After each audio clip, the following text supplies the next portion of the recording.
നമസ്കാരം, ഇത് നിങ്ങളുടെ സുഹൃത്ത് ഹാരസ്. ഇന്ന് നമ്മൾ അൺബോക്സ് ചെയ്യാൻ പോകുന്നത് Asus Zenfone Max Pro M2 ആണ്. 13,000 രൂപയ്ക്ക് നമ്മൾ ഫ്ലിപ്കാർട്ടിൽ നിന്ന് മേടിച്ച ഒരു സ്മാർട്ട് ഫോണാണിത്.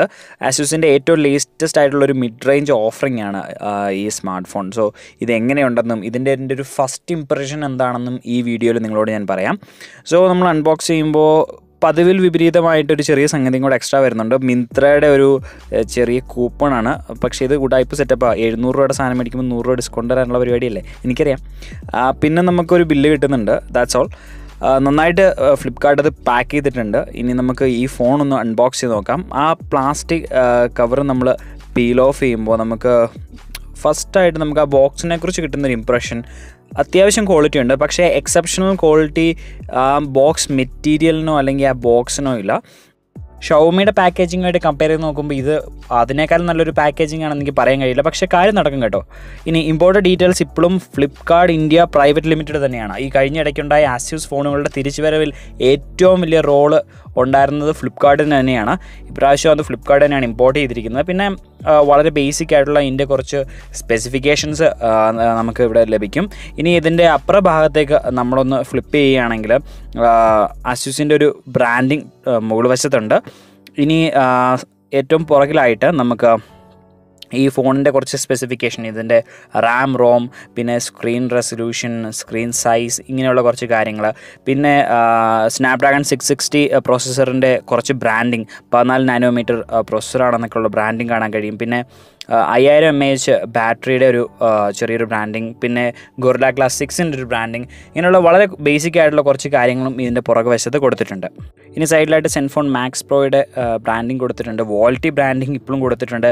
എന്തിനാണെന്ന് മനസ്സിലാവുന്നില്ല. ഇപ്പോൾ വരുന്ന എല്ലാ ഫോണുകളും തന്നെ 4G വോൾട്ടി സപ്പോർട്ടഡ് ആണ്. ഇനി ഇതിൻ്റെ ഉള്ളിലേക്ക് നമ്മൾ നോക്കുകയാണെങ്കിൽ വി ലവ് ഫോട്ടോ എന്ന് പറയുന്ന അവരുടെ ടാഗ് ലൈൻ കൊടുത്തിട്ടുണ്ട്. 5C തൊട്ട് അവർ ഉപയോഗിക്കുന്ന ഒരു ടാഗ് ലൈനാണത്. ഇതിൻ്റെ ഉള്ളിൽ നമുക്ക് ഒരു ക്ലിയർ കേസ് കൊടുത്തിട്ടുണ്ട്. അത് നല്ല കാര്യമാണ്. TPU കേസാണ്. നമുക്കതിൻ്റെ ക്വാളിറ്റി പിന്നീട് നോക്കാം. ഇനി അതിൻ്റെ ഉള്ളിൽ നമുക്ക് വാറണ്ടി പർപ്പസിന് വേണ്ടിയുള്ള കുറച്ച് കാര്യങ്ങൾ കൊടുത്തിട്ടുണ്ട്. അപ്പോൾ ഈ പേപ്പറുകളൊന്നും ഒരിക്കലും നഷ്ടപ്പെട്ടു പോകാതെ നിങ്ങൾ സൂക്ഷിച്ചു വെക്കുക. കാരണം പിന്നീട് വാറണ്ടി പർപ്പസിന് ഇത് ഉപകാരപ്പെടും. ഇനി അത് ഓപ്പൺ ചെയ്യുകയാണെങ്കിൽ നമുക്കതിനകത്തൊരു സിം ഇജക്ടർ ടൂളും ലഭിക്കുന്നതായിരിക്കും. അടുത്തതായി ബോക്സിൽ ലഭിക്കുന്നത് Zenfone Max Pro M2 smart phone തന്നെയാണ്. ആ പ്ലാസ്റ്റിക് കവറിങ് എടുത്ത് മാറ്റി കഴിയുമ്പോൾ എനിക്കുണ്ടായ ഫസ്റ്റ് ഇംപ്രഷൻ ഇതെന്തുകൊണ്ടാണ് ഇത്ര ലൈറ്റ് വെയിറ്റ് ആയിരിക്കുന്നതെന്നാണ്. കാരണം 5000 mAh ബാറ്ററിയിൽ ഇത്രയും ഒരു ഇൻഹാൻഡ് ഫീൽ തരുന്നൊരു ഡിവൈസ് വേറെ ഉണ്ടോ എന്ന് എനിക്കറിയില്ല. പിന്നെ എല്ലാം വെൽ ഡിസൈൻഡ് ആണ്. ഒട്ടും പ്ലാസ്റ്റിക് ഫീലില്ല. ഡിവൈസ് ബൂട്ടപ്പ് ആകുമ്പോഴേക്ക് നമുക്ക് ബാക്കി ബോക്സ് കണ്ടൻസ് എന്തൊക്കെയാണെന്ന് നോക്കാം. ഒരു ചാർജർ കൊടുത്തിട്ടുണ്ട്. ഒരു മൈക്രോ USB കേബിൾ കൊടുത്തിട്ടുണ്ട്. ഇപ്പോൾ 2019 പോകുമ്പോൾ Type C പോർട്ടാണ് ശരിക്കും പറഞ്ഞാൽ ഈ ഫോണിന് വരേണ്ടിയിരുന്നത് എൻ്റെ അഭിപ്രായത്തിൽ. പക്ഷേ ഇല്ല. ഇനി ചാർജറിൻ്റെ കാര്യം നോക്കുകയാണെങ്കിൽ ഒരു 5 watts 2 amp ചാർജർ നൽകിയിട്ടുണ്ട്. ഇത് എന്തെങ്കിലും രീതിയിലൊരു ഫാസ്റ്റ് ചാർജിങ് സപ്പോർട്ട് ചെയ്യുമെന്ന് എനിക്ക് തോന്നുന്നില്ല ഈ ചാർജർ. പക്ഷേ ഡിവൈസിന് അതിനുള്ള കേപ്പബിലിറ്റി ഉണ്ട്. ഇനി ഇതിൻ്റെ കൂടെ വന്ന ക്ലിയർ കേസിൻ്റെ ക്വാളിറ്റി നോക്കുകയാണെങ്കിൽ അത്ര എക്സെപ്ഷണൽ ക്വാളിറ്റി ഒന്നും പറയാനില്ല, ആവറേജ് ആണ്. ഇത്രയും കാര്യങ്ങളൊക്കെയാണ് ഈ ബോക്സ് ലഭിക്കുന്നത്. ഫോണ്, ചാർജർ, കേബിൾ, ഒരു TPU കേസ്, കുറച്ച് വാറണ്ടി പേപ്പേഴ്സ്. ഇനി ഈ ഡിവൈസിനെ കുറിച്ചുള്ള എൻ്റെ ഫസ്റ്റ് ഇംപ്രഷൻസ് നിങ്ങളോട് പറയാം. നല്ല ബിൽഡ് ക്വാളിറ്റിയുടെ ഡിവൈസാണ്. ബിൽഡ് ക്വാളിറ്റിയുടെ കാര്യമാണ് നിങ്ങളുടെ ഏറ്റവും വലിയ പ്രയോറിറ്റി എങ്കിൽ കണ്ണും പൂട്ടി നിങ്ങൾക്ക് ഈ ഡിവൈസ് എടുക്കാം. ഗൊറില്ല ഗ്ലാസ് ഫ്രണ്ടിൽ, അതുപോലെ തന്നെ ഒരു ഗ്ലാസ് ഫിനിഷ് ഉള്ള ഒരു റിയർ, സൂപ്പർ ബിൽഡ് ക്വാളിറ്റിയാണ്. ഇനി ഇതിൻ്റെ താഴെ വശത്ത് ഹെഡ്ഫോൺ ജാക്ക്, 5 മാഗ്നറ്റ് സ്പീക്കേഴ്സ് നൽകുന്നുണ്ട്. നല്ല മ്യൂസിക് ക്വാളിറ്റിയും അത് നൽകുന്നുണ്ട്. ഇനി ക്യാമറാസിൻ്റെ കാര്യത്തിൽ വരികയാണെങ്കിൽ 12+5 MP ഡ്യുവൽ റിയർ ക്യാമറ നൽകിയിട്ടുണ്ട്.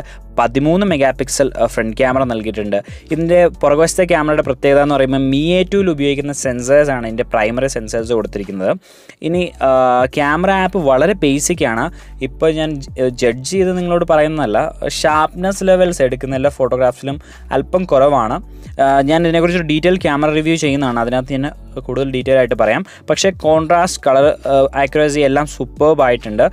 ഒരു ഡീറ്റെയിൽഡ് ക്യാമറ റിവ്യൂവിൽ വ്യക്തമായിട്ട് ഈ ക്യാമറയുടെ പോരായ്മകളും നല്ല കാര്യങ്ങളും നിങ്ങളുമായിട്ട് ഞാൻ പങ്കുവയ്ക്കുന്നുണ്ട്. സോ സബ്സ്ക്രൈബ്ഡ് ആയിട്ടിരിക്കുക. ഇനി ഈ ഡിവൈസിൻ്റെ വലിയൊരു അഡ്വാൻറ്റേജും റിയൽമി 2 പ്രോയ്ക്കൊക്കെ വലിയൊരു പണിയാകാൻ പോകുന്നത് ഇതിൻ്റെ ഡിസ്പ്ലേ ക്വാളിറ്റിയാണ്. 94% NTSC കളർ ഗാമറ്റ് ഇത് ഫുൾഫിൽ ചെയ്യുന്നുണ്ട്. അതായത് നല്ല കളർ ആക്യുറസി അച്ചീവ് ചെയ്യാൻ ഈ ഡിസ്പ്ലേയെ ഫൈൻ ട്യൂൺ ചെയ്തിട്ടുണ്ട്. അത് സത്യമാണ് തന്നെ. ഞാൻ കണ്ട കളേഴ്സ് എല്ലാം വളരെ വൈബ്രൻ്റ് ആയിട്ടും റിച്ച് ആയിട്ടും ഇത് റീപ്രൊഡ്യൂസ് ചെയ്തിട്ടുണ്ട്. ഇനി ഇതൊരു സ്റ്റോക്ക് ആൻഡ്രോയിഡ് എക്സ്പീരിയൻസ് ആണ്. ശരിക്കും പറഞ്ഞാൽ ആൻഡ്രോയിഡ് 1 പ്രോജക്റ്റിൽ വരുന്നൊരു ഫോണല്ല ആയിരുന്നെങ്കിൽ എന്ന് ഞാൻ ആഗ്രഹിക്കുന്നു. ഇതിനകത്ത് കൂടുതൽ ബ്ലോട്ട്വെയറുകളില്ല. ഫേസ്ബുക്ക്, ഇൻസ്റ്റാഗ്രാം അതുപോലെ തന്നെ മെസ്സഞ്ചർ ആപ്പുകൾ മാത്രമേ ഉള്ളൂ. പക്ഷേ ആ ആപ്പുകൾ നമുക്ക് അൺഇൻസ്റ്റാൾ ചെയ്യാൻ കഴിയില്ല, ഡിസേബിൾ ചെയ്യാൻ മാത്രമേ കഴിയുള്ളൂ. അത് നിങ്ങൾ മനസ്സിലാക്കുക. പക്ഷേ അതൊരു വലിയ പോരായ്മയാണെന്ന് എനിക്ക് തോന്നുന്നില്ല. ഈ ഡിവൈസിൽ ഏകദേശം 24 GB നമുക്ക് യൂസബിൾ മെമ്മറി ആയിട്ട് ലഭിക്കുന്നുണ്ട്. ബാക്കി സിസ്റ്റം സ്റ്റോറേജ് ആണ്. ഇനി മാക്സ് പ്രോ M1ൻ്റെ ഒരു വലിയ കംപ്ലയിൻ്റ് ആയിരുന്നു അതിൻ്റെ ഫിംഗർ പ്രിൻറ്റ് സെൻസർ അല്പം സ്ലോ ആണെന്നുള്ളത്. അത് M2 ആയപ്പോഴേക്കും അതിന് പരിഹാരമായിട്ടുണ്ട്. വളരെ ഫാസ്റ്റും വളരെ ആക്യുറേറ്റുമാണ്.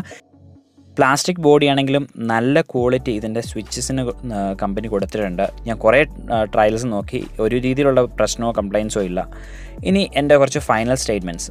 13,000 രൂപയ്ക്ക് നിങ്ങളുടെ ആവശ്യങ്ങൾ ഒരു നല്ല ഡിസ്പ്ലേ, അതുപോലെ തന്നെ നല്ലൊരു software experience, battery, build quality, ഈ 3 സംഗതികളുമാണെങ്കിൽ കണ്ണുമടച്ച് നിങ്ങൾക്ക് ഈ ഡിവൈസ് പോയെടുക്കാം. ഞാനിത് റിക്കമെൻഡ് ചെയ്യുന്നു.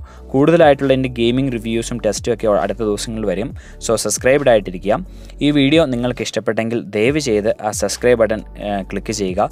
ഈ ഡിവൈസിനെ കുറിച്ച് എന്തെങ്കിലും ചോദ്യങ്ങളുണ്ടെങ്കിൽ നിങ്ങൾക്ക് ചോദിക്കാം. ലൈക്ക് ചെയ്യുക. ഈ വീഡിയോ ആർക്കെങ്കിലും കാണാൻ നിങ്ങൾ ആഗ്രഹിക്കുന്നവർക്ക് ഷെയർ ചെയ്യുക. വീഡിയോയെക്കുറിച്ച് എന്തെങ്കിലും ഒരു അഭിപ്രായം ഉണ്ടെങ്കിൽ കമൻറ്റ് ബോക്സിൽ അത് മെൻഷൻ ചെയ്യുക. ഇത് നിങ്ങളുടെ സ്വന്തം സുഹൃത്ത് ഹാരിസ്, സൈനിങ് ഓഫ്.